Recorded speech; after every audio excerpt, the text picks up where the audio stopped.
आता तू रडतेस पण तू स्वतःला स्ट्रॉंग कसं बनवलंस? माझे वडील वारले त्या चौथ्या दिवशी मी प्रॅक्टिसला गेले. बाप रे बाप.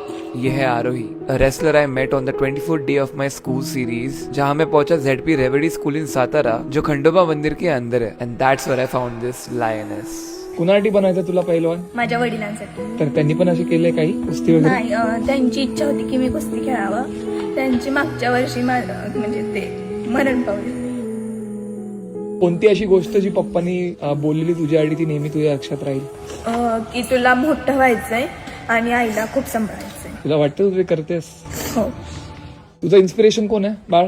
माझं इम्प्रेशन साक्षी मलिक. तुम्हाला वाटतं पहिलवान आहे ती ऑलिम्पिक्स मध्ये जाईल? हा, तिला भरपूर पैसे हवे असतील पहिलवान बनवायला. मग काय करूया आपण?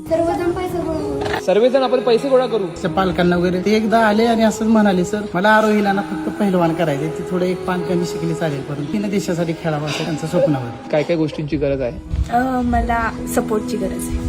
पहिलीच पहिलवान असेल या गावातली की ती मुलगी असून कुस्ती खेळते. क्या बात आहे. मी सकाळी रनिंगला जाते 5 वाजता उठून. तिथं सगळं प्रॅक्टिस करते. मग किती तास सगळी तुझी मेहनत असते? 8 तास प्रॅक्टिस करते. या पूर्ण मेहनतीमध्ये अशी कोणती गोष्ट आहे जी तू कमावलीस? नाव. आणि कोणती गोष्ट आहे जी तू गमावलीस? वडील. सगळं तुझं आहे.